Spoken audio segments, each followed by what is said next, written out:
एक गीत पूर्व में आप लोग गाते रहे हैं, खुशी खुशी कर दो विदा तुम्हारी बेटी राज,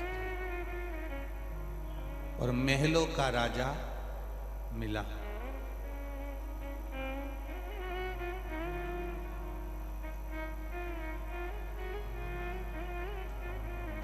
ये आत्मा और परमात्मा का भी मंगल विवाह 7 दिन की कथा में 7 भावर के साथ हुआ है और महादेव इसका वर हुआ है।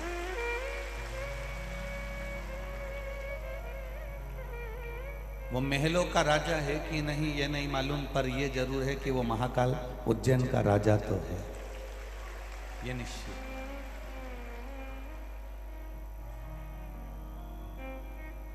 दुनिया को सब कुछ दे दिया उसने, संपूर्ण विश्व को उसने सब कुछ दिया। पूरी दुनिया रिसर्च करती रहती है शंकर भगवान के शिवलिंग का। पूरी दुनिया रिसर्च करती रहती है भगवान शंकर के मात्र शिवलिंग का कि शिवलिंग में ऐसा है क्या। आज से कई वर्ष तक पहले तक लोगों को इस चीज पर भी रिसर्च नहीं करा कि आखिर बेलपत्री में ऐसा है क्या। भगवान कालाधिपति महाकाल राजा की कृपा से, काशी विश्वनाथ की कृपा से, कुबेर भंडारी की कृपा से इस व्यासपीठ ने जब जनमानस को बेलपत्री का महत्व समझाया और उसको खाना सिखाया, तब कई लोगों ने, कई औषधियों ने रिसर्च करना प्रारंभ करा कि आखिर बेलपत्री से sugar, BP, thyroid, blood pressure ये सब नॉर्मल कैसे होते जा रहा है। तो उन्होंने भी अपने रिसर्च सेंटर में एक बेलपत्री का रिसर्च करना प्रारंभ करा। आखिर एक फिर बीच में इस व्यासपीठ ने कहा कि रुद्राक्ष तांबे के कलश में गलाकर उसको शिवजी पर जल चढ़ाकर उसका आचमन करो। फिर रिसर्च सेंटरों ने फिर रिसर्च करना प्रारंभ करा, आखिर रुद्राक्ष में ऐसा होता क्या है कि लोगों की बीमारी ठीक हो जाती है। तब उन्होंने रिसर्च कर कर निकाला कि रुद्राक्ष में वो तत्व है कि जिससे कई रोग समाप्त हो जाते। पहले मंदिर में बेलपत्र चढ़ती थी, यहाँ बुजुर्ग माताएं भी बैठी हैं, भाई भी बैठे हैं, ग्रामीण लोग भी बैठे हैं, बच्चे बच्चे बैठे हैं, नवयुवक बच्चे, बेटा बेटी बैठे हैं, बहुएं बैठी हैं। इन सब ने देखा होगा पहले बेलपत्र चढ़ती थी, मंदिर के पीछे सड़ती रहती थी, पड़ी रहती थी, निर्माल्य हो जाती थी, बाद में उसको विसर्जन कर दिया जाता था। आज प्रत्येक शिव मंदिर में आप बेलपत्र चढ़ाते हैं तो दूसरा व्यक्ति खड़े होकर इंतजार करता है कि ये चढ़ा कर जाएगा और मैं उसको उठा कर ले जाऊंगा और खा लूंगा। प्रत्येक शिव मंदिर, एक एक शिवालय, एक एक देवालय में, शिव के धाम में भगवान शंकर के एक आनंद के साथ बेलपत्री के महत्व को लोग जाने। शिव मंदिर जाने से फल क्या होता है उसको लोग पहचाने।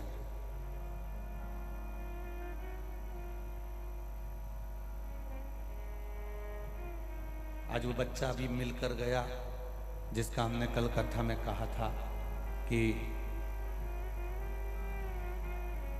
पलंग पर पड़ा रहता था, मुंह पे से राल टपकती रहती थी, विवेक काम नहीं करता था, शरीर शिथिल था। कहाँ है वो बेटा? गया कि है? ये नहीं, एक और, हाँ वो है, वो बाबू का दर्शन आस्था चैनल वाले भी करें, जो पलंग पर दिन रात पड़ा रहता था, मुंह में से राल टपकती रहती थी, उसकी बुद्धि विवेक कुछ काम नहीं करता था। एक लोटा जल शिव को चढ़ाने का क्या फल मिला। वाणी अभी पूरी भले नहीं आई पर चलना प्रारंभ कर दिया, मुंह में से राल टपकना अपने आप धीरे धीरे बंद हो गई, विवेक ने काम करना प्रारंभ करा। ये शिवलिंग पे चढ़े हुए जल का महत्व है कि उसका फल क्या मिलता है। एक पत्र जिसमें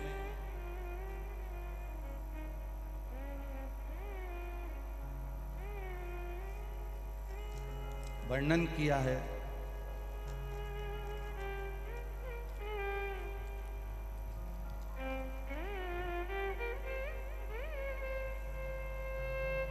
मैं हित पालीवाल, उम्र मेरी 11 वर्ष है। हित पालीवाल, उम्र मेरी 11 वर्ष है। इस बच्चे को देखेंगे जो अभी ऊपर आया था, जिसको उठाकर लेकर आए थे। ये बच्चा 10 दिन का था तब इसको निमोनिया हुआ। इंजेक्शन के लगने से ब्रेन में नस चोक हो गई। उसके बाद पैरों ने पाम में काम करना बंद कर दिया। इसका बहुत इलाज करवाया, फिर भी 2016 में इसका ऑपरेशन भी करवाया, फिर भी कोई फायदा नहीं हुआ। पलंग पर पड़ा रहता था क्योंकि पाँव काम नहीं करते थे, ब्रेन काम नहीं करता था क्योंकि अंदर की नस फट चुकी थी। ऑपरेशन करवा दिया था, आराम नहीं था। 2022 से कथा सुनना प्रारंभ करी। 1 लोटा जल शिव जी को चढ़ाकर उस जल का आचमन इस बच्चे को कराना प्रारंभ करा। अब ये बच्चा अपने पाँव पर थोड़ा खड़ा हो जाता है और ब्रेन ने भी, इसके हाथ नहीं चलते थे, हाथ उठने लगे। बेटा हाथ उठाओ। हाँ, श्री शिवाय नमस्तुभ्यम। बैठिए। धीरे धीरे 10 दिन का बच्चा था तब इसके हाथ पैर ने काम करना बंद कर दिया था, इसके ब्रेन ने काम करना बंद कर दिया था, पलंग पर पड़ा रहता था।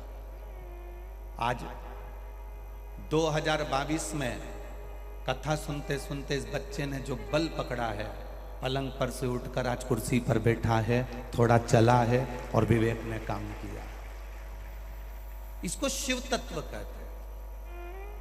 दुनिया कितना भी इल्जाम लगाए, दुनिया कितना भी अपशब्द कहे, दुनिया कहे कि सियोर वाला महाराज व्यासपीठ पे बैठकर टोटके बताता है, अगर टोटके से किसी का भला हो रहा है तो सियोर वाला महाराज बताता है।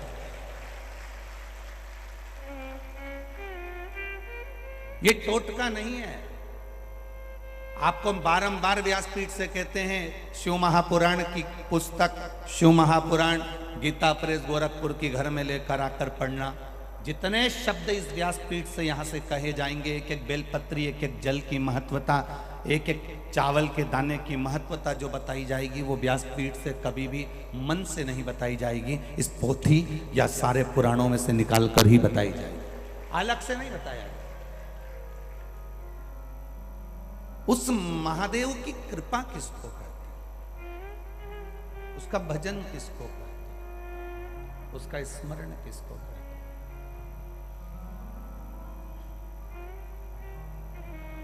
आप में कई माताएं ऐसी बैठी होंगी आपके आस पड़ोस में, जिनके 8 साल 7 साल 5 साल 4 साल 3 साल 6 साल से संतान नहीं हुई, और एक पशुपति व्रत करा और सफेद आंकड़े की जड़ बांधी और अड़ोस पड़ोस में भी संतान उत्पन्न हुई। कई ऐसी बैठी होंगी। अगर अभी हम बोलें कि आपके आसपास के लोगों के यहाँ संतान इतने दिनों के बाद प्राप्त हुई कि नहीं हुई, आप खुद अपने दूसरों को बता दोगे कि पशुपति व्रत का फल क्या होगा।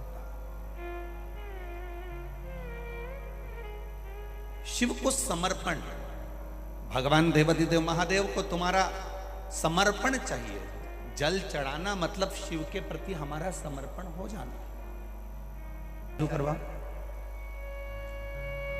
ये शिव है, ये ओघड़ी है, उस पर किया गया भरोसा, उस पर किया गया विश्वास खाली नहीं जा सकता। आप बाबा के दरवाजे पर आए हो, महाकाल राजा की चौखट पर आए हो, बस लाइन स्मरण में रखना, खुशी खुशी कर दो विदा, तुम्हारी बेटी राज करेगी और महलों का राजा मिला। महलों का राजा हो रही है, 5-10 मिनट लग रहा है। महलों का राजा,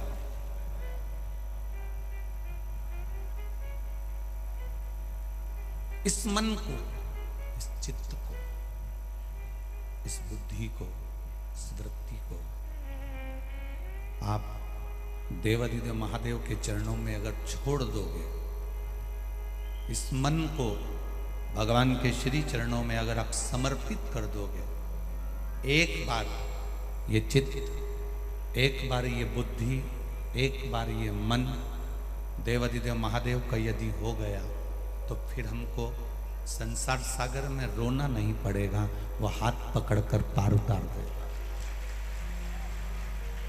हम उसके भरोसे पर जी, हम उसके सहारे पर जी। मैंने तेरे ही भरोसे बाबा, तेरे ही भरोसे हवा बिच उड़ती जावांगी बाबा, डोर हटो छटीला मैं कटी जावांगी, भोले मैं तेरी पतंग, शंभू मैं तेरी पतंग, हवा बिच उड़ती जावांगी बाबा, डोर हटो छटीला में कटी जावांगी। मैंने तेरे ही भरोसे बाबा, तेरे ही भरोसे हवा बिच उड़ती जावांगी बाबा, डोर हटो छटीला में कटी जावांगी। हम उसके सहारे पर जिए, हम उसके भरोसे पर जिए, तो वो हमको साथ उतारे।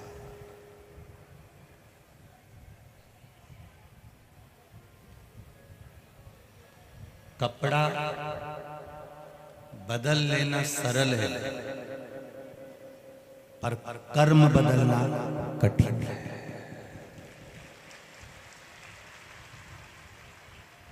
कपड़े बदलने में 1 मिनट लगता है। ये शर्ट पसंद नहीं आई, दूसरा पहन लिया, या कुर्ता पसंद नहीं आया, दूसरा पहन लिया, ये पैंट पसंद नहीं आया, दूसरा पहन लिया, ये कमीज पसंद नहीं आई, दूसरी पहन ली, ये पजामा पसंद नहीं आया, दूसरा पहन लिया, कुर्ता पसंद नहीं आया, दूसरा पहन लिया। कपड़ा बदलना सरल है, पर मनुष्य का कर्म बदलना कठिन है। कपड़ा तुरंत बदल सकते हो, पर कर्म, जब तुम भगवान का भजन करते हो, शिव के मंदिर तक जाते हो, शिव महापुराण तक पहुंचते हो, भगवान शंकर की चौखट तक पहुंचते हो, उसके चरणों में अपना शीश नवाते हो, तब जाकर तुम्हारा कर्म बदल पाता है, तब जाकर। कपड़े रोज बदलते हो, कपड़े रोज चेंज करते हो,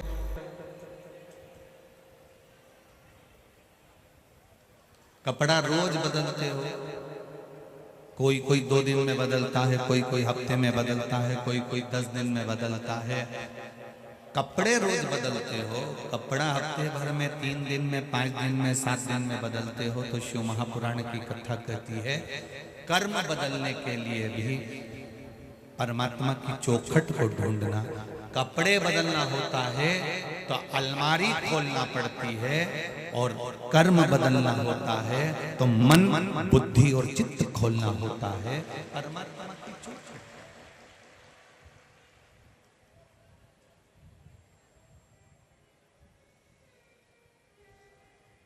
थोड़ा बदलाव जिंदगी का होना चाहिए।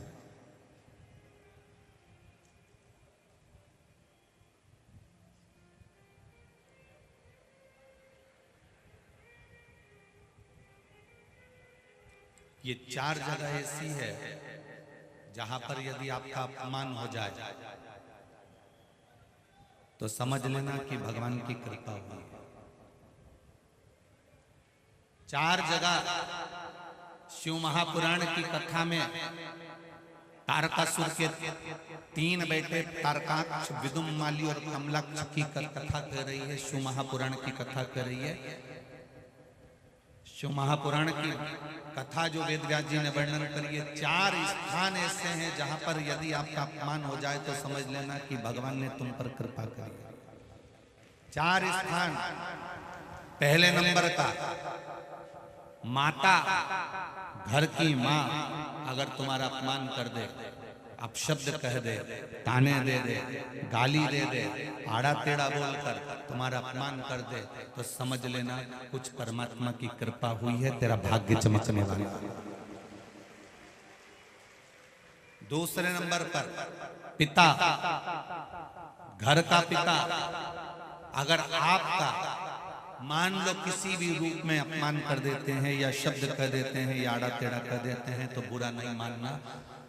पिता किसी पुत्र का यदि अपमान कर देता है, अपने पुत्र का यदि शब्द कह भी देता है तो बेटे का भाग्य बदल देता है पिता के अपमान से।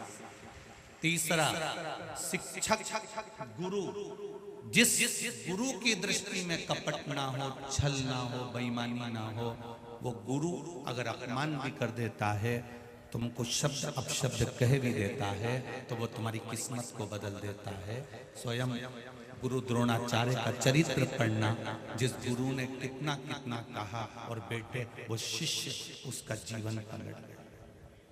चौथे नंबर का, शिव महापुराण की कथा में गए हो, शंकर की चौखट पर गए हो, मंदिर में गए हो, देवालय में गए हो, तुम बहुत ऊंचे पद पर क्यों ना हो और वहां पर भी अगर कोई तुम्हें धक्का मार दे या शब्द कह दे या कुछ तुम्हारा अपमान कर दे, तो समझ लेना परमात्मा ने तेरे को अच्छा चुनकर उन्नति की ओर बढ़ाया।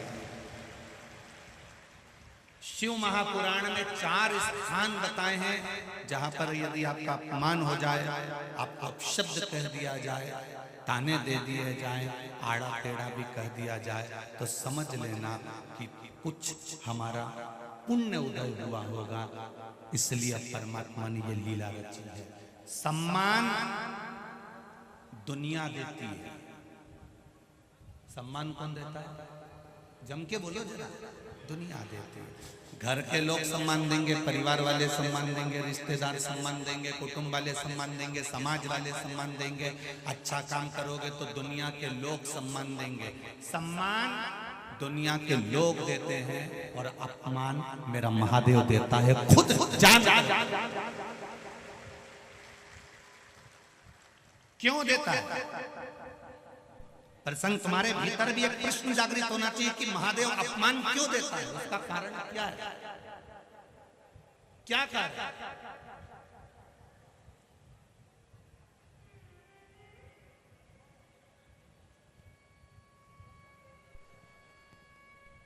महादेव पार्वती जी से कहते हैं, पार्वती अगर मेरा अपमान नहीं हुआ होता तो मैं भी 33 कोटि देवताओं की गिनती में बैठा होता। मेरा जगह जगह अपमान हुआ, इसलिए मैं देवों का भी देव महादेव बनकर बैठा।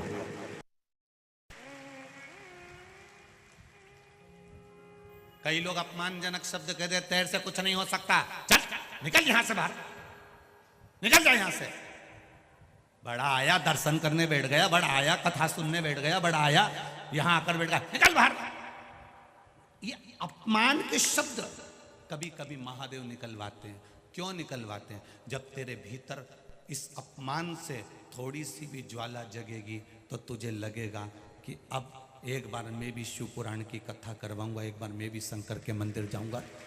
उठा रहा है, प्रकट कर रहा है। अपने 4 स्थान पर अगर शब्द अपशब्द हो जाए, 4 स्थान पर अगर कोई अपमान भी कर दे, माँ भी अपने बेटे को अपशब्द कह दे, पिता अपने बच्चे को अपशब्द कह दे, कोई सदगुरु, तुम्हारा गुरु, कोई सदगुरु भी अगर अपशब्द कह दे और तुम्हारा अपमान कर दे, और शिव महापुराण की कथा हो, चाहे मेरे भोलेनाथ मेरे बाबा का धाम हो, उसकी चौखट, कोई मंदिर, कोई देवालय हो, चलेगा। दुनिया के सताए लोग यहाँ सीने से लगाए दरबार में भोले बाबा के दुख दर्द मिटाए जाते हैं। तुम उसकी शरण में आ गए, तुम उसके पास आ गए, तुम उसके नजदीक में आ गए। आवाज खींचना पड़ रही, उसको देख। नजदीक में, उसके करीब में आ गए। उसके पास में अगर पहुंच गए और कुछ शब्द अपशब्द भी हो गए तो उसको सोच लेना कि महादेव ने तेरे लिए कुछ अच्छा सोचा होगा, कुछ अच्छा सोचा होगा।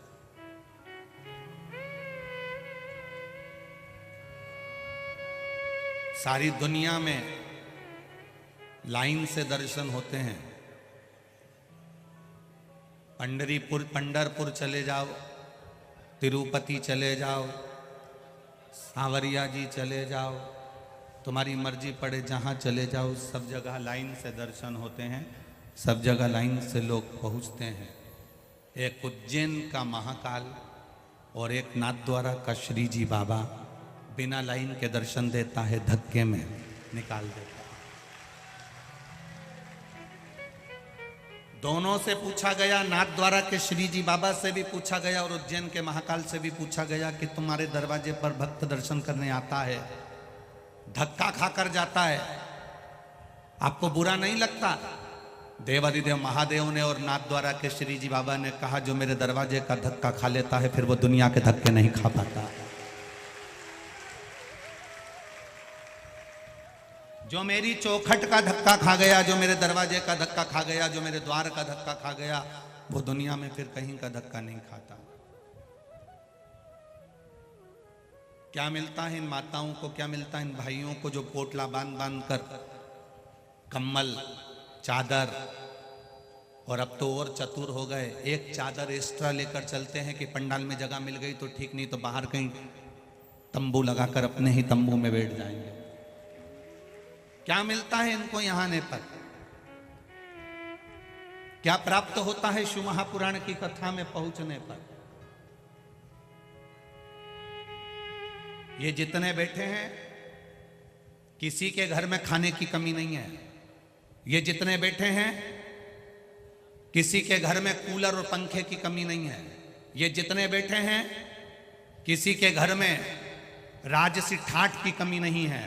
सबके घर भोजन है, सबके घर जमीन है, सबका प्लाट है, सबका मकान है, सबकी जमीन जायदाद घर, सबके आभूषण भी है, सबके घर में मोबाइल भी है, एक नहीं तीन तीन चार चार है, सबके घर में सब सुख है।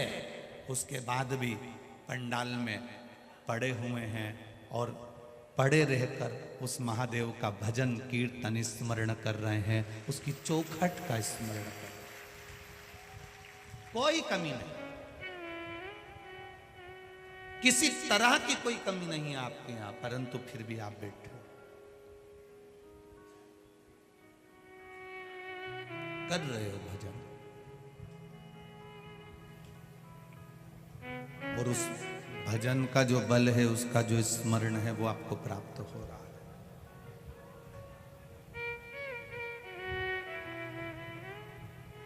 शिव तत्व से प्राप्त हो रहा है। कोई कहे कि हमारा अपमान हो गया, या हमको अपशब्द कहा गया, या हमको आड़ा टेढ़ा कहा गया, शिव महापुराण के आज विराम दिवस में तारकासुर के 3 बेटे तारकाक्ष, विदुम्माली और कमलाक्ष की, इन तीनों की कथा को शिव पुराण में जरूर पढ़ना। उसमें 4 अपमान की जगह बताई गई, जहां पर मिल जाए तो समझ लेना कि तुम्हारा भाग्य चमकने वाला है, तुम्हारी किस्मत प्रबल होने वाली है।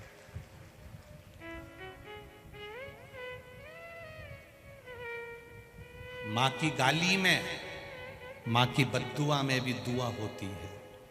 पिता की गाली में, पिता की मार में भी दुआ होती है। गुरु के अपशब्द में भी, गुरु की गाली में भी, गुरु के ताने में भी दुआ होती है। और शिव पुराण हो चाहे भगवान का मंदिर हो, उसकी चौखट से जो गया, जिस रूप में गया, उसको उस फल की अनुभूति महादेव करा ही देता है।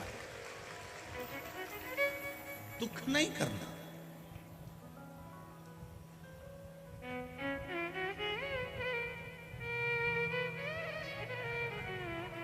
अवंतिकापुरी की इस धरा में अगर कथा हो रही है, अवंतिकापुरी की इस चौखट पर, महाकाल राजा की भूमि पर, माँ क्षिप्रा के तट पर, माँ हरसिद्धि की गोद में अगर ये शिव पुराण की कथा हो रही है, तो इसको कराने वाला मेरा जो काल अधिपति है, हरसिद्धि माता, चिंतामन गणेश, काल भैरव, क्षिप्रा मैया जो करा रही हैं, उनने क्या दिया आपको, ये आप जान सकते हैं। भजन का जो बल है वो बढ़ना चाहिए। महाराज, कपड़ा कितनी बार बदल लोगे, पर कर्म तुमको खुद बदलना पड़ेगा, और वो भगवान के द्वार से बदला जा सकता। तारकासुर के 3 बेटे, तारकाक्ष, विदुम्माली और कमलाक्ष की तीनों, पिता के जाने के बाद इनके मन में थोड़ा सा ये भाव जागृत हो गया कि हमको युद्ध करना है, पर इन तीनों के भीतर विचार उत्पन्न हुआ,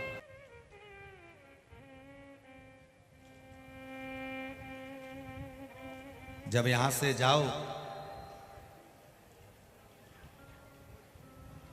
उज्जैनी से जब जाओ, अवंतिकापुरी से जब जाओ, तो बाबा से विनती कर कर जाना, दादा अब मैं यहां से जा रही हूं, तेरे भरोसे पर जा रही हूं, मेरा विश्वास कहता है तू इतनी खुशियां देगा, मेरी झोली भर देगा, और मैं फिर खुश होकर यहां पधारूंगी, ऐसी कृपा कर।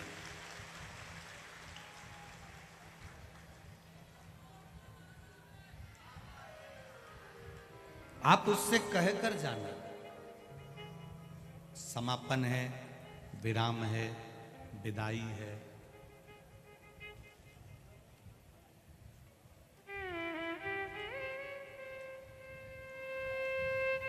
वो केतन महेश्वरी जी के यहाँ से शीला भाभी, विनोद खंडेल, वो गोविंद खंडेलवाल के यहाँ से उनकी धर्म पत्नी, ये सब लोगों की आंख में आंसू थे। रात को जब चर्चा हो रही थी, बात हो रही थी, गुरुजी इतने सालों के बाद योग लगा, फिर वापिस वो विदाई का क्षण आ जाता है, फिर जाते हैं। हम इतना सा जरूर कहना चाहेंगे कि उज्जैनी की, अवंतिकापुरी की यादें इस हृदय में अटल विश्वास के साथ धरोहर बनकर जा रही है। अटल धरोहर। विश्वास नहीं था हमको, हम क्या कहें आपको। लोग कह रहे थे तीर्थ में कथा होती है ना, तो लोग अच्छा सहयोग नहीं करते हैं, पर अवंतिकापुरी उज्जैनी ने दिल लूट लिया कि सब सहयोग करते हैं। कहा तीर्थ की कथा है, कौन क्या करेगा, सपोर्ट करेगा, सहयोग करेगा।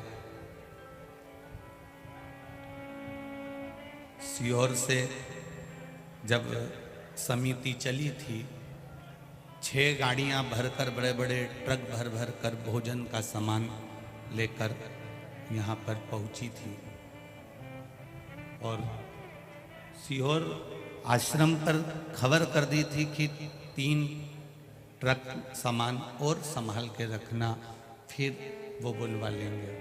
पर वो 3 ट्रक को लाने की जरूरत नहीं पड़ी, पूरी उज्जैनी ने संभाल,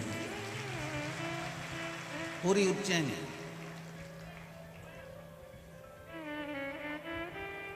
चले भले जाएंगे, पर महाकाल राजा आपकी याद बहुत आई, निश्चित है। पर काल अधिपति महाकाल राजा से इतनी सी विनती है, बेटे से त्रुटि हो जाए और बेटा अगर भूल जाए तो बाप कभी मत भूलना, इस पुत्र को और इन बच्चों को, संतान को ना भूलना। बड़ी खुशी, बड़ा एक उमंग, बड़ा उत्साह बड़ा आनंद अवंतिकापुरी में रहा है, बड़ा। ये उज्जैनी में ये मंदिर के ट्रस्ट, मंदिर संभालने वाली प्रशासनिक व्यवस्थाएं तो अब चालू हुई है। पुराने समय में अगर निकालोगे तो उज्जैन महाकाल के मंदिर के ठीक पीछे से क्षिप्रा जी बहकर निकलती थी। पुराने लोगों से अगर बात करोगे और उज्जैन का इतिहास निकालोगे, अवंतिकापुरी का अगर इतिहास निकालोगे, स्कंद पुराण से अवंतिकापुरी का इतिहास निकालना तो क्षिप्रा महाकालेश्वर मंदिर की दीवार से टच होकर बहती थी। कोई ट्रस्ट, कोई आधिकारिक व्यवस्था उस समय पर नहीं थी। केवल पुजारी परिवार पूजा करता था। बहुत दूर से लोग आते थे, पुजारी परिवार के घर में जाकर रुकते थे और पुजारी परिवार की माताएं उनको भोजन बनाकर खिलाती थी।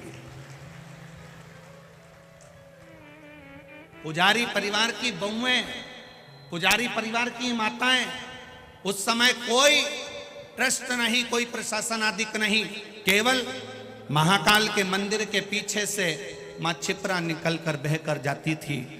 और बहुत दूर दूर से लोग ज्योतिर्लिंग का जब दर्शन करने आते थे, कोई भवन, कोई धर्मशालाएं, कोई होटलें, ये कुछ नहीं हुआ करती थी। मंदिर का प्रांगण भी इतना बड़ा नहीं होता था। केवल मंदिर का गर्भगृह और गर्भगृह के सामने खुला ओटला होता था, जहाँ पर पुजारी धूप में बैठता था और अपने भक्तों के लिए वो मंदिर का पट खोल कर रखता था। और जब भक्तों को भूख लगती थी, पुजारी तुरंत अपना छोटी सी माला झोली उठाता, बेलपत्री उठाता, घर पहुंच जाता। धर्मपत्नी पुजारियों की कहती, आज कितने भोले आए हैं। कभी पुजारियों की धर्मपत्नी ने यह नहीं कहा कि आज कितने यजमान आए हैं। पुजारी घर की धर्मपत्नी एक शब्द कहती थी, आज कितने भोले आए हैं। और पुजारी बेलपत्री निकालकर अपनी पत्नी के हाथ में रख देता था। पत्नी गिन लेती थी कि इसमें कितनी बेलपत्री है, एक बेलपत्री में 3 पत्ती है। ऐसे अंदाजा लगाकर पत्नी उतने लोगों का भोजन तैयार कर लेती थी। पति कभी नहीं कहता था कितने लोग भोजन करेंगे। ये पुजारी परिवार था। और उस पुजारी परिवार की क्रमता, उस पुजारी परिवार की आज क्रमता यहाँ चलती चली आ रही है। उनकी पद्धति आज चलती चली आ रही है। दुनिया बदल गई हो, पर मेरा विश्वास कहता है पुजारी परिवार वही की वही आज भी आतुर रहता है समर्पण के प्रति, आज भी आतुर। आज भी कई पुजारियों के घर पर कोई भगत आ गया, चलो भोले भोजन करना, चलो भोले प्रसाद पाना, चलो भोले भजन कर। ये तक संत महात्मा हमारे बीच में पधारे हैं। आदरणीय जैन साहब भी पधारे हैं, बहुत बहुत साधुवाद। ये तत्व है हमारे भीतर। एक भजन का बल बढ़े, एक भक्ति बढ़े, एक विश्वास तुम्हारे भीतर दृढ़ होता चले, ये शिव पुराण कहते हैं। बहुत बहुत भजन करने वाले जब आप आगे बढ़ोगे, रोज रोज शिव मंदिर जाना चालू कर दोगे, रोज एक लोटा जल चढ़ाना चालू कर दोगे, अपने दिल की बात दुनिया से नहीं कहोगे, महादेव से कहना चालू कर दोगे, तो फिर बीच में कोई आएगा, वो कहेगा क्यों मंदिर जा रहे हो, क्यों जल चढ़ा रहे हो। कुछ नहीं होता, कुछ नहीं होगा। लोग आड़ा टेढ़ा भी कहेंगे, अपशब्द भी कहेंगे कि जिसने शिव पुराण को जाना ही नहीं है वो शंकर के लिए कुछ भी कह सकता है, कुछ भी। पर किसी की बात पर विश्वास करने से पहले मेरी जीजियों से निवेदन है, मेरे जीजाओं से निवेदन है, किसी की बात पर विश्वास करने से पहले कोई तुमसे कहे कि शंकर जी पर चढ़ा हुआ पानी नहीं पीना चाहिए, कोई के शिवलिंग का स्पर्श नहीं करना चाहिए, कोई के शंकर जी को चढ़ा प्रसाद नहीं खाना चाहिए, किसी की बात पर विश्वास करने से पहले एक बार इस व्यासपीठ पर विश्वास करना और शिव महापुराण अपने घर पर लाकर पढ़ना कि लिखा कि नहीं। कहने वाला कुछ भी कह देगा तो क्या मान लोगे? कहने वाला तुमसे कह दे कि तुम्हारा पिता ऐसा है, कहने वाला तुमसे कह दे तुम्हारी माता ऐसा है, एक बात याद रखना, घर में लाया हुआ जहर केवल जो लेकर आया है जहर को खाने के लिए, घर पर लाया गया जहर एक व्यक्ति को मारता है और कानों में घुला हुआ जहर ना जाने कितनों को समाप्त कर देता है, ना जाने कितनों को।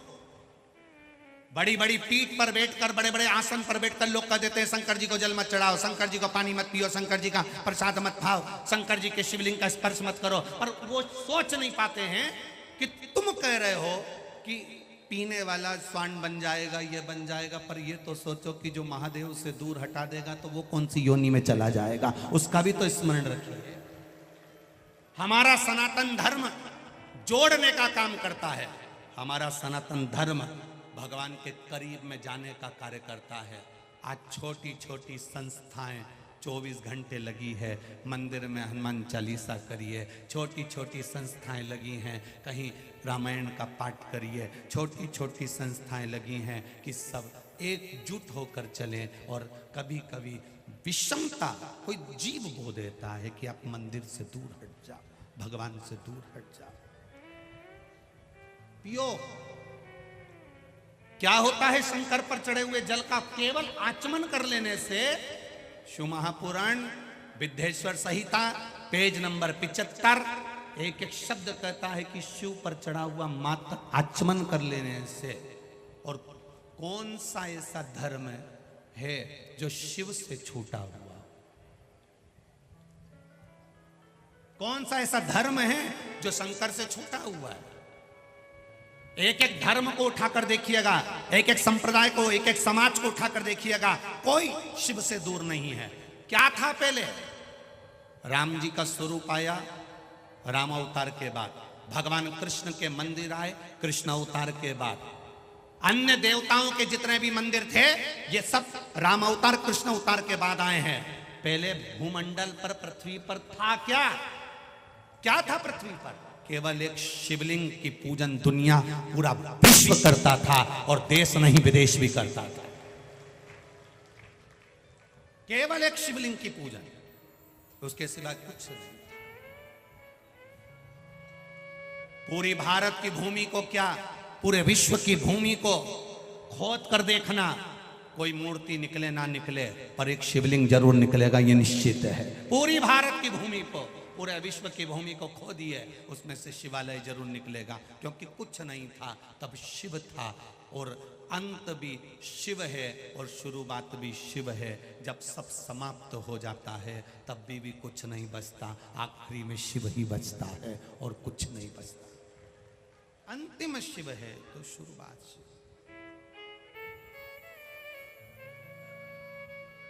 करो भजन उसका, करो स्मरण उसका, भटकना नहीं है। कोई मत सोचना कि बचपन निकल जाएगा तब भजन करूंगी, जवानी निकल जाएगी तब भजन करूंगी, अधेड़ी आएगी तब भजन करूंगी। कबीरदास जी का एक पद याद रखना,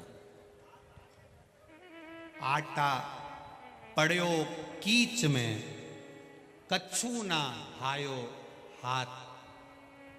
आटा पड़ो कीच में कछु ना आयो हाथ, पीसत पीसत चबायो सो ही निभायो साथ।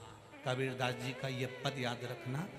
दो बहन आटा पीस रही थी, गेहूं पीस रही थी, और दोनों बहन गेहूं पीस रही थी, और एक बहन उसमें से खाती जा रही थी और दूसरी उसको बोलती जा रही है, काम करते करते कोई खाता है क्या? खाना नहीं।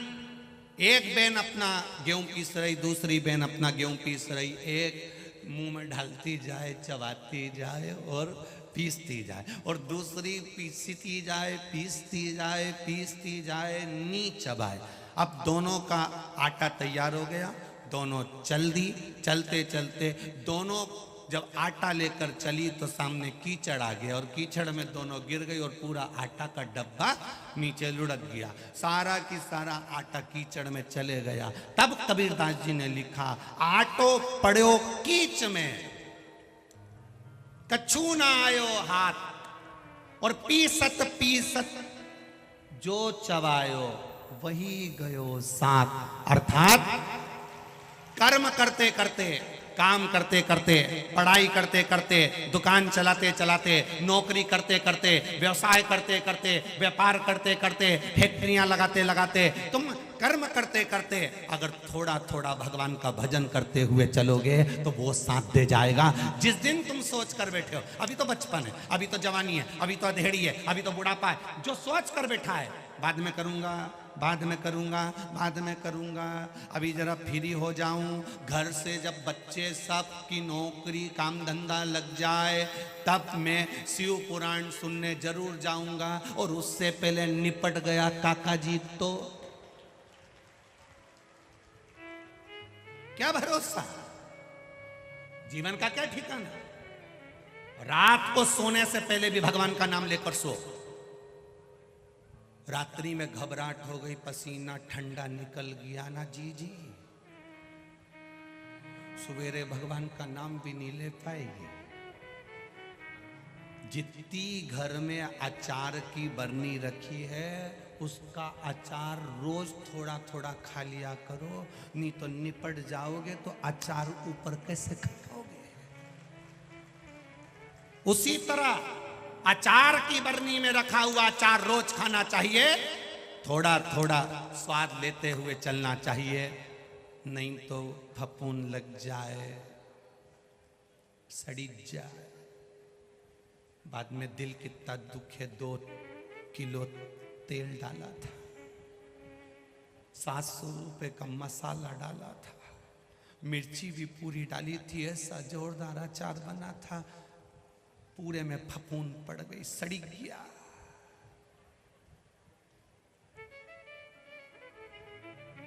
कितना खर्च करा,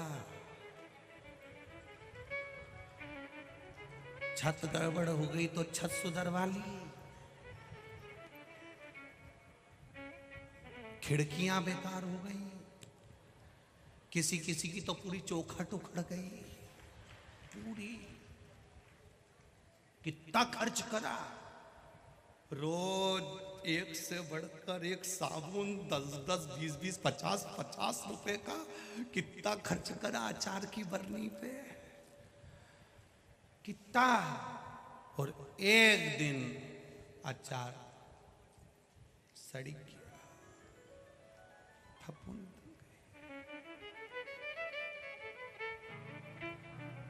पूरी अचार की बरनी नीचे पड़ी। अब छोरा छोरी से क्यों चाट लो। जब तक अचार अच्छा था तो पोता भी गोदी में आके दादी दादी दादी दादी करे, उसकी स्मरण करे, गले से लगे, और वही अचार सड़ गया पड़ा हुआ है तो घर की बहुएं भी कह दे, छोरा दूर हट, नीमे में दादी के गले लगूंगा, मैं दादी के गाल से गाल मिलाऊंगा। अब छोरा दादी के पास भी जाए तो बहू खींच कर दूर कर दे, अचार में से बदबू आने लगती है, कौन खाएगा।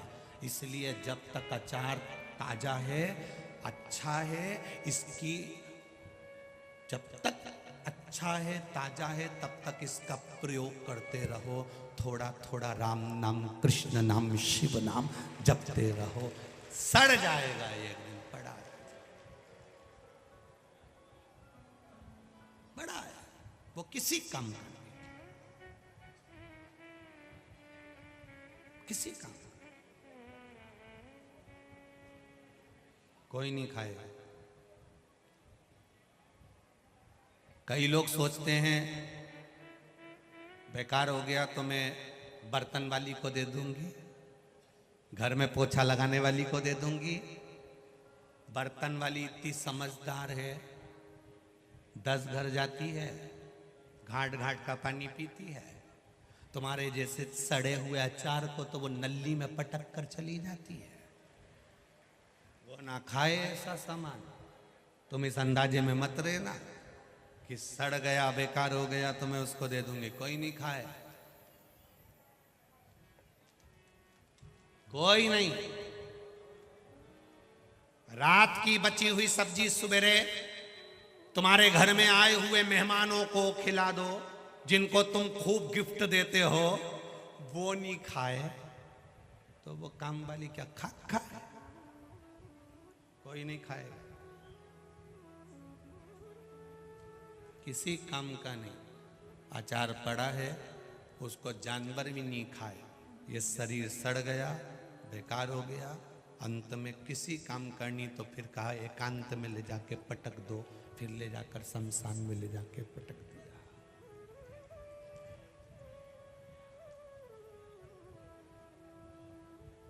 कोई नहीं आएगा। तब उस परमात्मा से इतनी विनती जरूर करना कि भोलेनाथ दया करना, मैं तेरे भरोसे हूँ। मेरे बाबा दया करना, मैं तेरे भरोसे हूँ। मैं तेरे भरोसे हूँ, मैं तेरे भरोसे हूँ, मैं तेरे भरोसे हूँ, मैं तेरे भरोसे हूँ। मेरे बाबा दया करना, मैं तेरे भरोसे हूँ।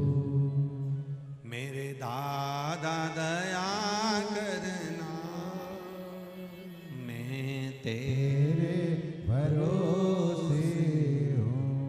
ना घर के भरोसे, हूँ। ना परिवार के भरोसे, ना घर के भरोसे, भरोसे हूँ। ना परिवार के भरोसे हूँ। महाकाल दया करना, में तेरे भरोसे हूँ। मेरे बाबा दया करना, मैं तेरे भरोसे हूँ। अब उसके सहारे पर रहो। कई लोग कह देते हैं गुरुजी इनको गुस्सा बहुत आता है, गुरुजी ये चिड़चिड़ बहुत करे, गुरुजी ये बहुत बोले, गुरुजी मेरी बहू बहुत गुस्सा करे, वो कहे मेरी सास बहुत गुस्सा करे। हम कहते हैं भगवत भजन में जब रमोगे तो ये क्रोध, चिड़चिड़ प्रवृत्ति, शब्द अपशब्द सब चला जाए।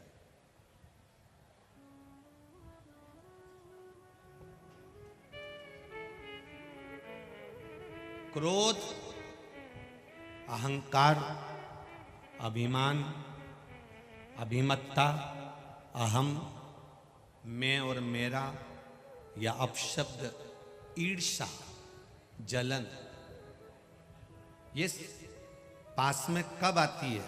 जब तक हम परमात्मा की भक्ति में नहीं रखते। और सरल भाषा में समझ लो,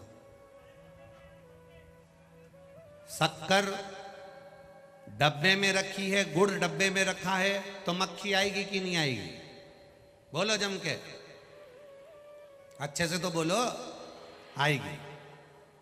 गुड़ खुला रखा है, डब्बे में रखा है, शक्कर डब्बे में रखी है, खुली रखी है, तो उसमें मक्खी आएगी।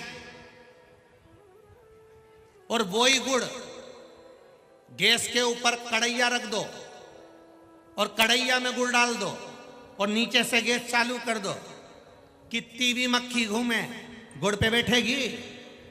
बोलो जम के, नहीं बैठेगी। क्यों? क्योंकि वो अग्नि पर रखा है।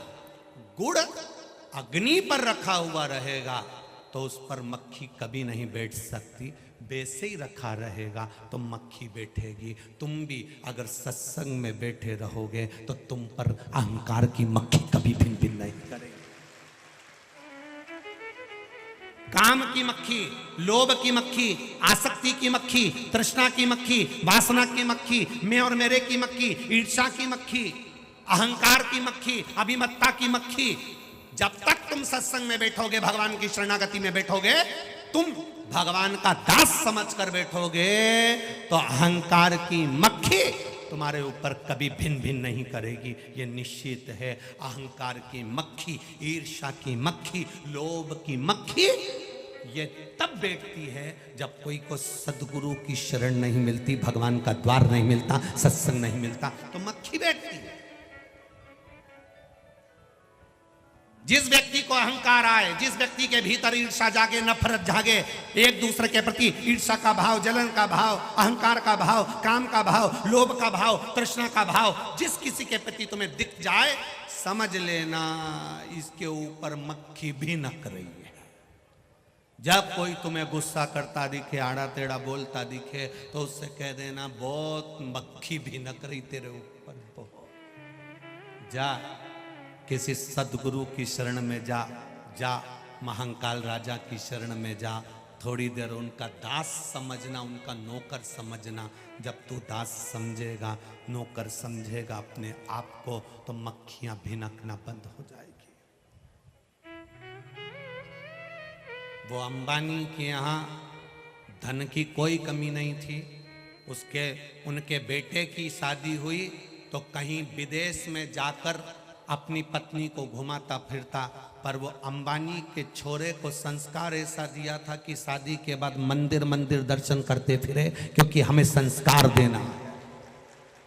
आज के जमाने में 2 फैक्ट्री का मालिक हो जाए, आज के जमाने में 1 फैक्ट्री का मालिक हो जाए, 2-3 गाड़ियां आगे पीछे क्या हो जाती है, व्यक्ति इतना अभिमान में फूल जाता है कि साधारण व्यक्ति को तो गिनता ही नहीं है। और वो एक मंदिर में डेरा डेरा जाकर प्रणाम करते फिर रहा है। कहां करोड़पति, धनपति, वैभवपति, सत्तापति।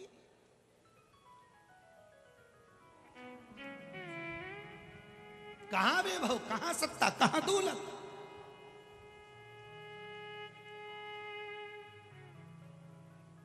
अच्छे अच्छे सूरमा भी जमीन पर पड़े मिलते हैं महाराज। स्वयं लता मंगेशकर भी जो गायक में प्रथम थी, जिसको सारे अवार्ड थे, सब कुछ था, वो हॉस्पिटल में पत्र लिखकर कहती है कि भले कुछ भी हो, पर अंत में कोई साथ नहीं देता, अंत में तो केवल जिसका भजन किया है वो साथ देता। कौन देगा तुम्हारा साथ?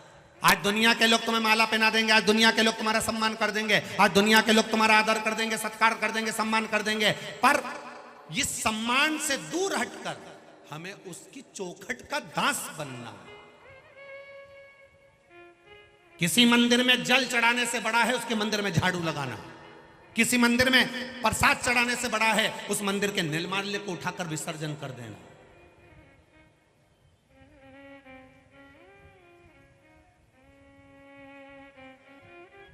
किसी मंदिर में जाकर दिया लगाने से बड़ा है उस मंदिर में कपड़ा साथ में कमर में खोस कर लेकर जा और उस कपड़े से पूरा मंदिर साफ कर कर, उसी कपड़े को, जिस मंदिर को तू साफ कर कर आई है, उस कपड़े को अपने घर पर लाकर धोकर अपने घर पर एक बार छीट कर उसी कपड़े को बाहर सूखने डाल दे। कल फिर ले जा, ना जाने कितने शिव भक्तों के चरण की धूल तेरे घर में आ जाए। कितने शिव भक्तों के चरणों की धूल आ जाएगी। कौन किस भाव से आया, उसका भाव क्या है, उसकी शुद्धता क्या है, उसकी निर्मलता क्या है, जरा विचार करिएगा। उसके भीतर कितना शंकर का गुणगान होगा, किस भाव से वो मंदिर में आया होगा। पानी गिरा होगा, कीचड़ मचा होगा, जब तुम अपने घर का कपड़ा ले जाकर पोछा लगाकर साफ कर कर लेकर आई और घर में ही धोया और छीट दिया, ना जाने कितनों के चरण की रज, मेरे महादेव के चरण की रज अपने घर में रोज मिल रही है प्रतिदिन। लोग कहेंगे, कई बार तो मोहल्ले के लोग भी कह देंगे, क्यों नहीं पहचानते होंगे तो कह देंगे काम वाली अच्छी है, नहीं पहचानते होंगे तो कह देंगे कब से रखा इस नौकर को, नहीं पहचानते होंगे तो कह देंगे कब से रखा इस सेवक को, नहीं पहचानते होंगे तो कह देंगे काम वाला अच्छा है, रोज झाड़ू लगाता है, रोज पोछा लगाता है। जितना जितना लोग अपशब्द कहकर जाएंगे, जितना जितना लोग तुम झाड़ू लगा दिया, पोछा लगा दिया, लोग हंसकर चले गए, ताना देकर चले गए, उसमें वो डाउन हो रहा है और तुम उन्नति की ओर बढ़ते चले जा रहे हो, तुम प्रोग्रेस की ओर बढ़।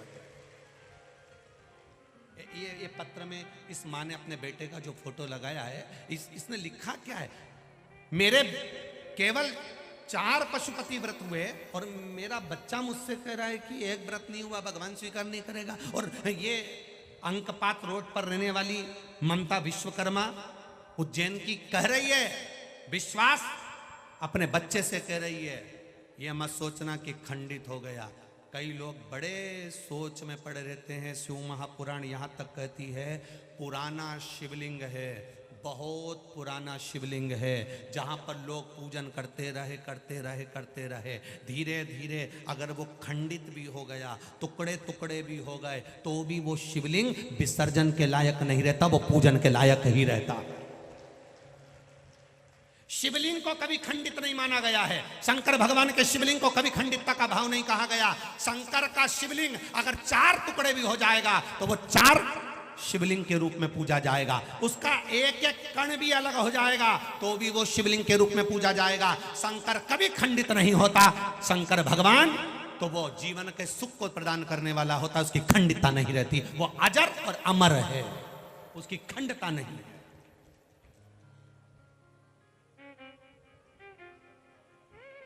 झारखंड में, जम्मू में, गुजरात में, महाराष्ट्र में, मध्य प्रदेश में भी कई ऐसे मंदिर हैं जहां पर शंकर भगवान के छोटे छोटे टुकड़े तक हो गए हैं। बिजली महादेव निकल कर जाओ मनाली में, जिस शिवलिंग पर बिजली गिरती है और शिवलिंग पूरा टूट जाता है, एक विकलांग व्यक्ति मक्खन लेकर ऊपर चढ़कर धीरे धीरे लड़खड़ाता जाता है, मक्खन से शिवलिंग जोड़ देता है और वो जुड़ा। शिवलिंग कभी खंडित नहीं होता, वो अखंड है, आनंद है, वो उसकी खंडता नहीं, उसकी खंडितता नहीं। गुरुजी, हमारे घर में जो लड्डू गोपाल है ना, छोटे से गुरुजी, वो लड्डू गोपाल बहुत छोटे से हैं। हमारी बहू वृंदावन जा रही है, हमने उससे बड़े लड्डू गोपाल बुलवा लिए। क्यों? इनका श्रृंगार नहीं हो पाता और छोटे से लड्डू गोपाल हैं तो उनकी आंख नहीं लग पाती, उनका हम श्रृंगार नहीं कर पाते। शिव पुराण कहती है तुम्हारे दादी के हाथ के, परदादी के हाथ के, तुम्हारे बुजुर्गों के हाथ की रकम घर आज तक संभाल के रखे हो तो फिर विश्वास भी तो रखो। भले उसकी आंख नहीं लगे पर वो तुमको आज भी निहारता है, जो छोटा सा लड्डू गोपाल तुम्हारे घर में। नागपुर के पल्लोड़ परिवार, जिनके घर में चोर ने चोरी कर ली, ठाकुर जी के मंदिर में प्रवेश कर गया, चांदी के बर्तन थे, चमकदार लड्डू गोपाल की मूर्ति थी, उसको लगा ये सोने की होगी, चोर ठाकुर जी को भी ले गया, चांदी के बर्तन भी ले गए।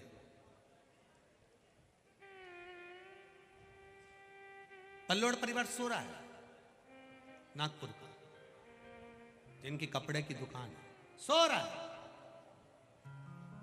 चोरी हो गई, भगवान भी चले गए। बाहर निकले, चोर ने मूर्ति को पत्थर से दोच कर देखा होगा कि सोने की कैसी है, तो मुख उनका दुच गया, मूर्ति का मुख दुच गया। उसने मूर्ति वहीं पटक दी, चांदी की रकम सामान लेकर, बर्तन लेकर चला गया। इनको आवाज आई, बाहर निकले तो भगवान पड़े थे, भगवान को लिया। खबर आई, गुरुजी भगवान की मूर्ति पूरी अच्छी है पर जो नाक थी वो दुचा गई तो पूरी चपटी हो गई और पूरा चेहरा चपटा हो गया। अब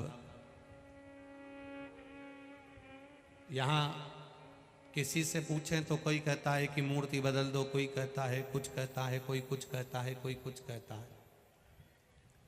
हमने कहा, सब ने आपको क्या कहा कि मूर्ति बदल दो। तो फिर हमने कहा फिर हमको काहे को फोन लगाया? नहीं, आपसे पूछना चाह रहे हैं। हमने कहा हमको लगाया है तो हम तो इतना ही कहेंगे कि मूर्ति मत बदलो, क्योंकि बेटे का अगर एक्सीडेंट हो जाता है तो बेटा नहीं बदला जाता है। बेटे का हाथ टूट गया तो बेटा नहीं बदल देंगे, पांव टूट गया तो पांव नहीं बदल देंगे, अर्थात बेटे को नहीं बदला जाएगा। अगर पांव टूटा है तो पांव की हड्डी बदल दी जाए, हाथ टूटा है तो हाथ की हड्डी बदल दी जाए। अगर फेस पर पत्थर मारा है, नाक की जरूरत नहीं है, बाजार में आंखें मिलती है वो लगा दीजिए, कंकु से थोड़ा सा भगवान का होठ बना दीजिए, थोड़ी नासी का मेरे गिरिराज बाबा का तो रोज श्रृंगार होता है, ऐसा श्रृंगार अपने ठाकुर का करना प्रारंभ करो। मेरा घर का बेटा नहीं बदलाता, केवल उसके शरीर का अंग जरूर बदल सकते हैं। भगवान अगर तुम्हारे घर में थोड़े से भी अगर कुछ हुए हैं तो थोड़ा बहुत तो तुम संजो सकते हो। ये मेरा लाडला है, ये मेरा ठाकुर है, संजो।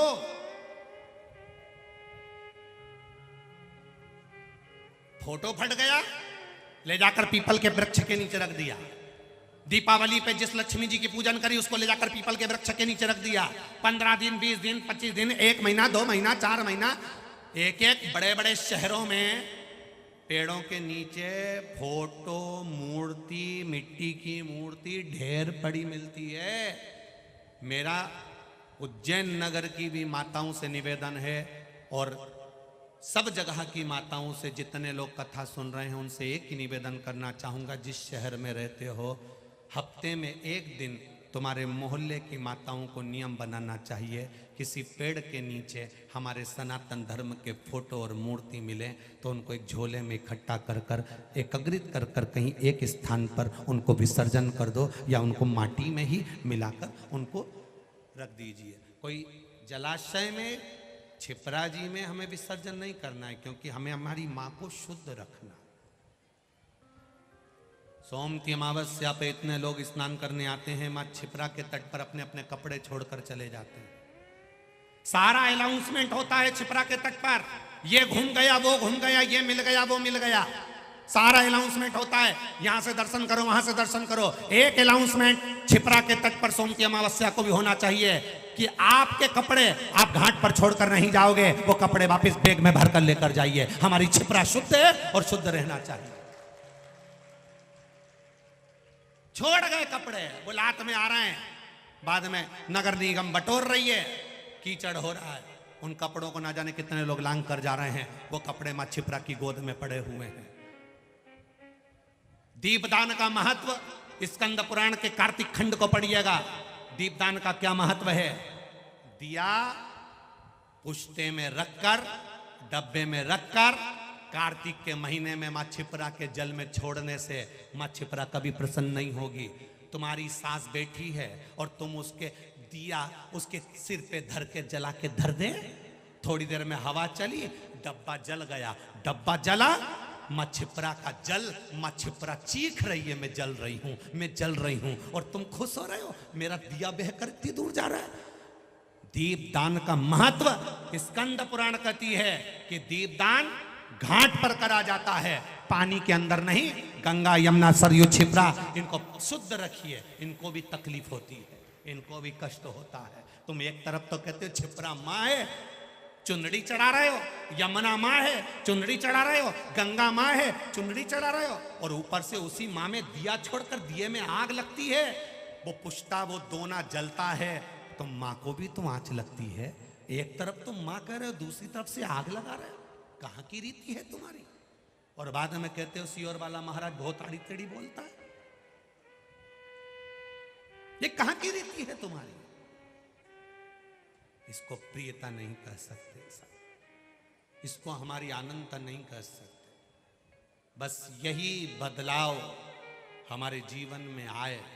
मेरा अवंतिकापुरी की जो भजन मंडली वाली माताएं हैं, जिनके 5-10 माताओं की भजन मंडली बनी हुई है, या पूरे विश्व के लोग इस कथा को सुन रहे हैं, आपके मोहल्ले में जितनी भजन करने वाली मेरी जीजियां हैं, मेरी माँ हैं, उनसे इस शिव महापुराण का अगर कुछ दक्षिणा मांगूं तो यही मांगूंगा कि आपके क्षेत्र में पेड़ के नीचे अगर सनातन धर्म की कोई मूर्ति या फोटो रखे हैं तो उनको हफ्ते में एक बार जाकर उठाकर कहीं एक तरफ ले जाकर उनको ठंडा कर दीजिए। उनको किसी पेड़ के नीचे खड्डा खोद कर उसको डाल दीजिए जिससे उसी में दब जाए। पर हमारे देवताओं का अपमान ना हो, उनका सम्मान हो। प्रत्येक स्थान पर भगवत भजन करने वाली माताएं, मेरा विश्वास कहता है वो जरूर करेंगी, जरूर। कहीं मेरा विश्वास झूठा नहीं जा सकता, मेरा विश्वास पक्का कहता है कि वो यहाँ से सीख कर जाएंगी। अगर पेड़ के नीचे कोई मूर्ति या फोटो किसी ने रख दिया है, मिट्टी की मूर्ति है, लक्ष्मी जी पूछ कर रख देते हैं, देवी गणगौर पूजी पटक के आ गए, रख कर आ गए, इनको नहीं, इनको उठाकर हमें एक ओर ले जाकर रखना, हंसी ना उड़े। करो भजन महादेव की नगरी से शुरुआत। निर्माल्य मंदिर मंदिर घर घर इकट्ठा हो जाता है। उस निर्माल्य को लोग ले जाकर छिपरा जी में फेंक देते हैं, पवित्र नदियों में डाल देते हैं। अपने नगर में, अपनी कॉलोनी में, अपनी विधानसभा में, अपने क्षेत्र में एक गाड़ी अगर कचरे की घूमती है तो एक गाड़ी निर्माल्य को लेने वाली भी घूमना चाहिए, जिसमें आपके घर की बेल पत्र भभूति पूजन का सामान ये छिपरा में नहीं जाए, पवित्र नदी में ना जाए, एक गाड़ी में भराए और भराने के बाद किसी के खेत में उसको खाद बनने के लिए डाल दो। जब वो खाद बनेगी तो खेत में भी ऊर्जा बढ़ेगी, उसके लिए एक सुख प्राप्त हो। और इसकी शुरुआत हम भी हमारे सीहोर नगर से करते हैं। हम भी विठलेश सेवा समिति द्वारा सीहोर में निर्माल्य विसर्जन की एक गाड़ी हम भी एक सी बनवाएंगे, जिसमें हफ्ते में एक बार गाड़ी पूरे सीहोर में घूमेगी और उनके घर में बेल पत्ती, फूल पत्ती, धूप, भस्म, जो भी तुम्हारे यहाँ निर्माल्य की चीज है, ठंडी करने वाली चीज है, वो गाड़ी में भराएगी और कुबेरेश्वर धाम पर, जहाँ पर गौशाला का सुंदर आगे निर्माण हो रहा है, उस भूमि पर लाकर डालेगी। हम भी यहाँ से एक संकल्प मेरे महादेव की नगरी से लेकर जा रहे हैं। और जितने नवयुवक बच्चे, जितने नवयुवक बेटा बेटियां इस कथा को सुन रहे हैं, उनसे भी प्रार्थना करना चाहूंगा, विनती करना चाहूंगा, आप भी अपने नगर में, अपने गांव में पुरानी गाड़ी जो पड़ी हो, उस गाड़ी में एक भजन लगा दो, श्री शिवाय नमस्तुभ्यम। जब ये आवाज लोगों के कानों में जाएगी तो वो भी अपने घर का पुराना निर्माल्य, पुरानी मूर्ति, जो उनके काम की चीज नहीं हो, भगवान का कोई सामान, कोई भभूति, कोई माला, कोई फूल पत्ती, वो भी आपकी गाड़ी में ले जाकर डाल देंगे। आवाज आना चाहिए, श्री शिवाय नमस्तुभ्यम। एक एक छोटा छोटा बक्सा लगा दो, उसमें से उनके कानों में आवाज जाएगी। जैसे सुबह कचरे की गाड़ी आती है, कचरा वाला आया, कचरा उठाओ, वैसे तुम्हारी एक आवाज जाना चाहिए पूरे जगह जगह, श्री शिवाय नमस्ते। मेरा विश्वास कहता है चलाओ, नदियां पवित्र हो जाएगी, शुद्ध हो जाएगी। क्योंकि घर में से कोई ना कोई जाता है, पन्नी बांध के ले जाता है, छिपरा जी में कोड़ देता है, कोई ना कोई लेकर जाएगा। हम कहां जा रहे हैं? विसर्जन करने जा रहे हैं। विसर्जन करी आया, नवरात्रि आई, विसर्जन करी आया, जय दिया, विसर्जन करी आया, सारी विसर्जन की सामग्री। हफ्ते में एक बार गाड़ी चलाओ। और मेरा उज्जैन वासियों से भी निवेदन है, कोई करे ना करे, पर नवयुवक बच्चे, बेटे बेटियां अपनी एक टीम तैयार करें। और वो भी करोगे ना बेटा? हाँ, तो दोनों हाथ उठाकर हर हर महादेव, बहुत जरूरी है। आप भी करेंगे अपने क्षेत्र में, बहुत बहुत साधुवाद है। जो जो जहां जहां से आया है, अपने अपने क्षेत्र में एक, भले जो गाड़ी हो तुम्हारे पास में, छोटी हो बड़ी हो, उस पे श्री शिवाय नमस्तुभ्यम लिखो और लिख दो निर्माल्य विसर्जन, सुंदर रथ, उसमें निर्माल्य विसर्जन की सामग्री रखिए और उसको एक खेत में ले जाकर इकट्ठा करिए, सूनी जगह पर ले जाकर एकत्रित करिए, खाद बनाइए और उसको पौधों में डलवाइए। महाराज, हमारी पूर्वज शक्ति बढ़ेगी और हमारा जीवन आनंदित होगा। मेरा निवेदन, उज्जैन में आए हुए प्रत्येक भारत के कोने कोने से जितने भी लोग आए हैं उनसे निवेदन है, प्रयास करना। करोगे ना सब लोग? दोनों हाथ उठाकर एक बार पक्का प्रयास करना कि हम उज्जैन से कोई चीज लेकर जा रहे हैं और एक गाड़ी निर्माल्य विसर्जन की लगाएंगे जिसमें मंत्र चलता रहेगा। सबके दरवाजे पर वो आवाज जाएगी, श्री शिवाय नमस्तु विराजिए, हर हर। और मेरा निवेदन महापौर जी से और यहाँ पर नागदा के विधायक जी भी विराजमान हैं, उनसे भी कहूँगा, मंत्री जी भी बैठे हैं और विधानसभा से विधायक जी भी बैठे हैं, इनसे भी निवेदन, एक प्रयास आप लोगों की तरफ से भी होना चाहिए कि हमारी नदियाँ शुद्ध हों, पवित्र हों, उसमें कोई विसर्जन का सामान ना जाए। तो एक निर्माल्य की गाड़ी अवश्य चलाएं, हर हर। और जितने भी शहरों के मंत्री हों, सांसद हों, विधायक हों, उनसे करबद्ध निवेदन है, एक निर्माल्य विसर्जन की गाड़ी जरूर लगाएं जिससे नदियां पवित्र और शुद्ध हों। जो जो गाड़ी चलाएंगे उनका फोटो अगर समिति के पास आएगा तो आगामी कथाओं में आस्था चैनल पर 50 बार उनका फोटो, उनकी गाड़ी दिखाई जाएगी और साथ में उनका सम्मान भी किया जाएगा। हम अलग से बिटले सेवा समिति द्वारा एक बड़ा सा पुरस्कार बनवाते हैं जिसको निर्माल्य की गाड़ी जो चला रहा है नदियों को शुद्ध करने के लिए, बावड़ी तालाब कुओं को पवित्र करने के लिए, उसके लिए पहल आपको और हमको करना पड़ेगी शिव महापुराण के माध्यम से। तारकासुर के 3 पुत्र तारकाक्ष, विदुम्माली, कमलाक्ष की तीनों ने उपद्रव मचाया। भगवान शिव जी ने सारे देवताओं को पशु बनाया, एक जगह पर एकत्रित कर कर भगवान पशुपतिनाथ बनकर उनके प्राणों को हर। शिव जी का नाम पशुपतिनाथ, उनका नाम पड़ गया। भगवान जब पशुपतिनाथ भगवान का नाम पड़ गया तब एक आनंद की अनुभूति हो गई। एक बार महात्मा जी के लिए जोरदार ताली बजाएं जो भगवान के आनंद से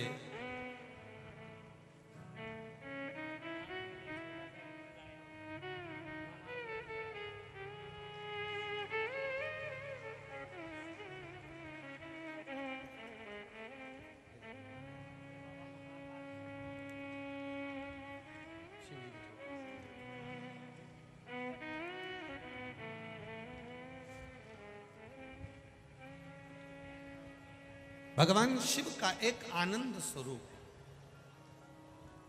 तारकाक्ष, विदुम्माली, कमलाक्ष, तीनों के प्राण भगवान शिव ने हर लिया। पशुपति भगवान का नाम पड़ गया, पशुपतिनाथ के रूप में शिव जी विराजमान हो गए। पशुपति व्रत, पाशुपत्य अस्त्र, पाशुपत्य व्रत की महत्वता। शिव महापुराण की कथा कहती है 5 सोमवार पशुपति व्रत होता है। सुबह के समय पर भगवान शिव का अभिषेक पूजन करना मंदिर में जाकर, उसी थाली को वापिस रख लेना पूजन की, उसी थाली में शाम को प्रसाद मीठे का लेकर जाना। और कितने दिए? जम के बोलो, 6 दिए लेकर जाना। 6 दिए भूमि पर रखना, 5 दिए प्रज्वलित करना। प्रसाद के 3 हिस्से कर कर 2 हिस्से मंदिर में देखना, 1 हिस्सा और बिना जो प्रज्वलित दिया है, बिना जला दिया है, वापिस थाली में रख लेना। पूजन कर कर बाबा से विनती कर कर दिल की बात देवाधिदेव महादेव से कहकर आ जाना। घर में प्रवेश करने से पहले सीधे हाथ की ओर, जो आपका राइट हैंड हो, घर में प्रवेश करते हैं, उसके बाहर घर की ओर मुख कर कर 6ठे नंबर का दिया वहां पर प्रज्वलित कर देना और बाबा से अपने हृदय की बात कह देना। 5 व्रत होते हैं, बीच में कोई रजो धर्म आ गया या कहीं जाना पड़ गया या कहीं आना पड़ गया तो उस व्रत को भले छोड़ दो, अगला कर लो, पर करना 5 ही। एक ही मंदिर में करना, मंदिर अगर बदलेंगे तो श्रेष्ठ नहीं है। जिस मंदिर में 5 व्रत 4 व्रत करें उसी में 5वां करें। जब 5वां व्रत रहे वैसा कि वैसा ही पूजन करें। पांचवें व्रत के दिन भी एक श्रीफल, कुछ भेंट देवाधिदेव महादेव को समर्पित करने के लिए 108 चावल के दाने हो, मूंग के दाने हो, या पुष्प की पंखड़ी हो, या कोई भी 108 सामग्री शिव जी को अपने मन से कहते कहते समर्पित करें। 5 दिए फिर प्रज्वलित करें। छठा दिया उठाकर थाली में रख लें। प्रसाद के 2 हिस्से मंदिर में रखें, एक हिस्सा लेकर जाएं, दरवाजे के पास में फिर वो प्रज्वलित करें। जो श्रीफल लेकर गए थे वो मंदिर में ही भगवान को भेंट के साथ समर्पित कर दें। 5वां व्रत जब पूर्ण हो तो भगवान से निवेदन करें, आज मेरे व्रत पूर्ण हो रहे हैं बाबा, दिल से जो आपसे कहा आप दिल से प्रदान करना, ऐसी कृपा करना, मेरे मन के मनोरथ पूर्ण हो। घर आइए और घर पर आकर प्रसाद किसी को बांटा नहीं जाता। जो प्रसाद का हिस्सा लेकर आए हो वो पहले आपको खाना है, उसके बाद भोजन करिए। पहले प्रसाद का हिस्सा खाओ फिर भोजन करो। भोजन में ऐसा नहीं है कि मीठा ही मीठा खाना है या फलाहारी फलाहार करना है, ऐसा भी नहीं है। आप जैसा घर में भोजन बनता है सात्विक भोजन ग्रहण करें। किसी ढोंग या प्रपंच में ना पड़ते हुए भगवान के पशुपति व्रत का स्मरण करें और दिल से बाबा से प्रार्थना करें। भगवान पशुपति के रूप में विराजमान हुए। अगला जो वर्णन आया है भगवान का सुंदर भाव में जो वर्णित किया गया, शिव कथा कर रही है। देवताओं ने राक्षसों के साथ मिलकर मंथन किया और उस मंथन में सबसे पहले अगर कोई प्रकट हो रही है तो वो गौ माता प्रकट हो रही है।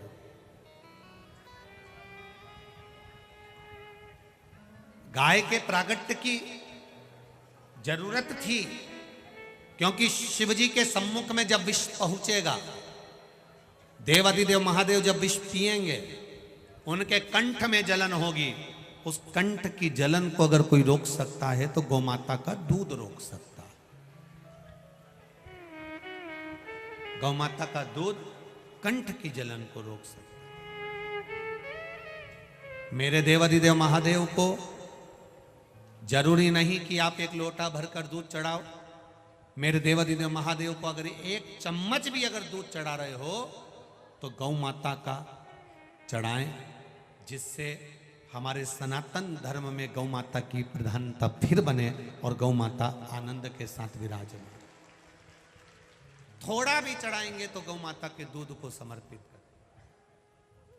ये केमिकल का दूध, ये डब्बों का दूध, थैली का दूध, ये दूध मेरे महादेव को समर्पित ना करें।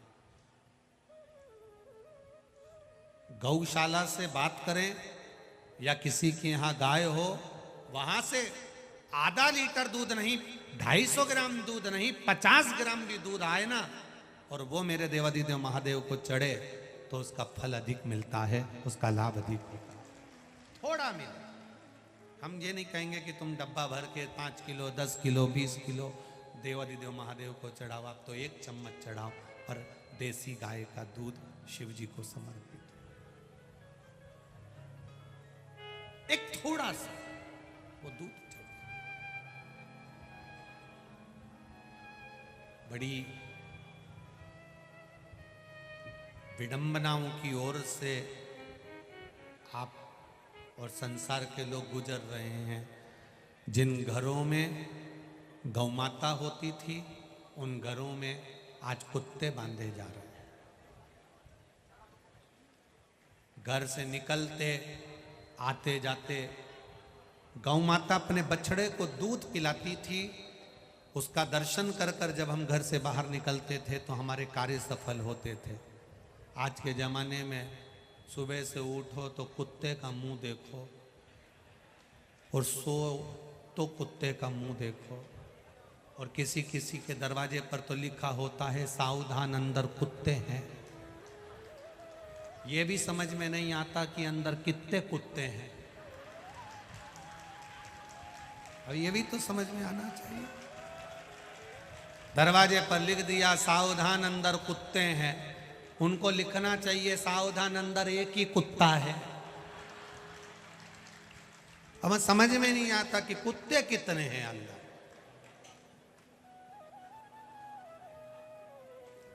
समझने वाली बात रखो, हम मना नहीं करेंगे, पर तुम्हारे घर की सुरक्षा के लिए रखो। घर की सुरक्षा के साथ में घर के आंगन में, घर के दरवाजे के सामने, जिस दरवाजे से तुम निकल कर जाते हो, उसके सम्मुख में गौ माता का एक आनंद सुख भी होना चाहिए। गाय की खुर की रजमस्तक चढ़े तो जीवन कृतार्थ हो जाए। रखो।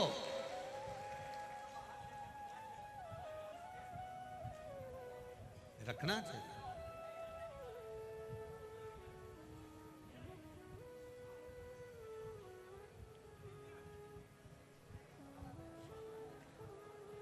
ये एक जीवन का सुख है, ये एक जीवन का एक आनंद है।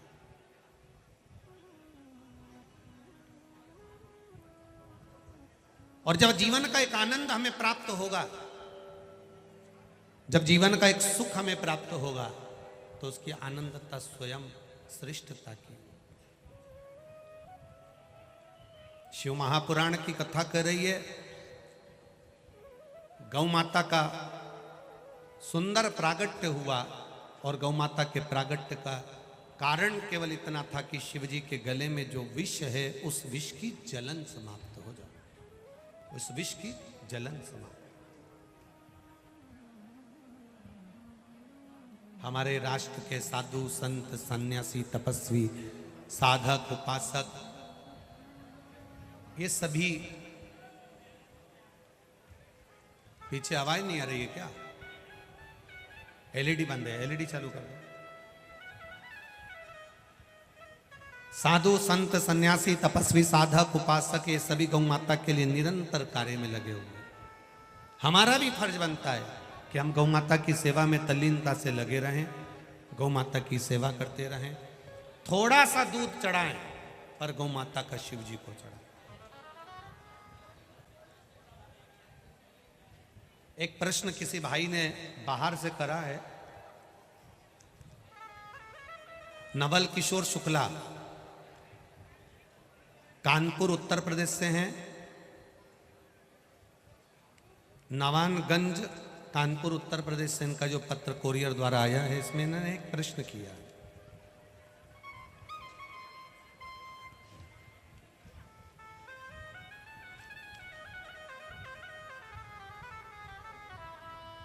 कि गुरुजी, कभी कभी हम गाय को रोटी देने के लिए जाते हैं और वो गाय की रोटी नंदी खा जाता है, तो हमको दोष तो नहीं लगेगा?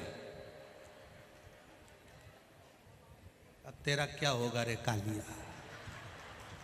अब विचार करिएगा। अरे शुक्ला जी, तुमने बहुत सुंदर प्रश्न किया है, उसके लिए धन्यवाद देता हूं। ये प्रश्न केवल शुक्ला जी आपका नहीं, कई लोगों के मन में ये प्रश्न रहता है और लोग प्रश्न नहीं कर पाते हैं। बहुत सुंदर प्रश्न शुक्ला जी आपने करा, एक बार जोरदार ताली बजाएं। श्री नवल किशोर जी शुक्ला, कानपुर नवानगंज से ये पत्र है, जिन्होंने कहा कि गाय को हम रोटी देते हैं, कभी कभी नंदी उस रोटी को खा जाता है, तो क्या हमको दोष लगेगा? एक बात आपसे कहना चाहेंगे, बहुत दिल से सुनिएगा, बहुत दिल से। आपने जल सूर्य नारायण भगवान को दिया, दिया ना? सूर्य नारायण भगवान को जल दिया। अब तुमने ये भाव से दिया कि मैं सूर्य नारायण भगवान को जल दे रही हूं। केवल तुम्हारे हृदय में भाव जागृत हो जाता है, तो भी देवता उस भाव को ग्रहण कर लेता है। हो जाता है कभी कभी गौ माता को देने वाली रोटी नंदीश्वर अगर खा लेते हैं, तो उसमें दोष नहीं होता। जीव के उदर में तो गई है ना, तो जीव के उदर में जब जाती है, तो कहीं ना कहीं हमारी कल्याण की भावना जागृत हो ही जाती है, उसमें विचार ना किया जाए। शिव कथा कह रही है, गौ माता की सेवा में तल्लीनता का भाव रखिए। हमारे बीच में बाल योगी राष्ट्रीय संत उमेश नाथ जी महाराज श्री पधारे हैं, पीठाधीश्वर वाल्मीकि धाम। एक बार जोरदार ताली बजाकर स्वागत करें आप श्री का। शिव कथा कह रही है, भगवान शंकर का संवाद करा है, 12 ज्योतिर्लिंग का स्मरण कराया गया। प्रथम में सोमनाथ जी का वर्णन, चंद्रदेव को काया का रोग हुआ और बाबा उस काया के रोग से चंद्रदेव को मुक्त किए, भगवान सोमेश्वर के रूप में विराजमान हुए। अगला वर्णन है श्री मल्लिकार्जुन का। बाबा भगवान कार्तिकेय स्वामी षडानंद कार्तिकेय जी रुष्ट होकर चले गए। मां अंबे, माता पार्वती और भगवान श्री भोलेनाथ उनको जाकर मनाए, भगवान मल्लिकार्जुन के रूप में विराजमान हुए। अगला वर्णन आता है श्री महाकालेश्वर का। दूषण नाम के राक्षस के संहार के लिए भगवान काल अधिपति महाकाल बनकर यहां पर विराजमान हुए। 84 रूप में देवादिदेव महादेव विराजमान होते हैं इस महाकालेश्वर के वन क्षेत्र में। अगला वर्णन आता है ओमकारेश्वर बाबा का। विंध्य नामक पर्वत ने तप कर कर भगवान शिव को विराजित किया। फिर आया केदारनाथ जी का वर्णन, नर नारायण ने तप कर कर भगवान शिव को विराजित किया। भीमाशंकर, कुंभकर्ण की धर्म पत्नी करकटी का पुत्र भीम, जिसका संहार शिव जी ने करा और भीमाशंकर के रूप में विराजमान हुए। अगला वर्णन आया है काशी विश्वनाथ, मनु शत्रुपा ने तप कर कर भगवान शिव को विराजित किया। फिर वर्णन आया है त्र्यंबकेश्वर, गौतम बाबा पर गौ हत्या का दोष लगा, शिव जी का आराधना करी, भगवान शंकर त्र्यंबकेश्वर के रूप में विराजमान हुए। वैद्यनाथ जी का वर्णन आया, रावण को भगवान ने आकर दर्शन दिया और विराजमान हुए, वैद्यनाथ जी के रूप में विराजित हुए। अगला वर्णन है नागेश्वर का। दारुक नाम के राक्षस का संहार भगवान शिव जी ने किया तो नागेश्वर के रूप में विराजमान हुए। अगला वर्णन है श्री रामेश्वरम। राम जी ने सेतु की तैयारी करने से पहले भगवान शिव की आराधना करी और भगवान शंकर से प्रार्थना करी, तो मेरे देव अधिदेव महादेव रामेश्वरम के रूप में विराजमान हुए। अगला वर्णन है कृष्णेश्वर। सुधर्म नाम के ब्राह्मण की 2 धर्म पत्नियां थी, सुदेहा और घूष्मा। घूष्मा ने अपना पुत्र सुदेहा को दे दिया। सुदेहा ने पाल पोस कर बड़ा करा, बहू आ गई, बहू को मालूम पड़ा मेरा असली सास घूष्मा है, तो सुदेहा को पूछना बंद कर दिया। सुदेहा को पूछना बंद करा तो क्रोध में आकर सुदेहा ने बेटे के टुकड़े कर कर तालाब में फेंक दिए। घूष्मा शिवलिंग का निर्माण कर कर भगवान शंकर की पूजन कर विसर्जन करने जा रही थी। मन में भाव आया कि मैंने अपने बेटे का दर्शन नहीं करा, बहुत दिन हो गए। तालाब में जैसे ही शिव जी को छोड़ा, भगवान भोलेनाथ जी के जाते ही 1 हफ्ते पहले मरा हुआ बेटा तैरता हुआ बाहर आ गया। शिव जी वहां पर विराजमान हुए, शिव जी का नाम कृष्णेश्वर महादेव पड़ गया। 12 ज्योतिर्लिंग के रूप में भगवान शिव आनंद के साथ विराजमान होते हैं। आनंद के साथ जब देव अधिदेव महादेव विराजित हुए, चारों तरफ आनंद की अनुभूति हो गई। भगवान देवादिदेव महादेव विराजित हुए, चारों ओर आनंद की अनुभूति हुई। तुमरुका जी ने चंचुला देवी को सुंदर भाव से शिव महापुराण की कथा श्रवण कराई। बिंदु प्रेत योनि से छूट कर देव योनि को प्राप्त होता है। चारों तरफ आनंद की अनुभूति होती है। भगवान शिव ने बेलपत्र पोथी पर समर्पित करी। सुंदर वर प्रदान कर कर भगवान शिव आनंद के साथ शिव महापुराण को विराम की ओर लेते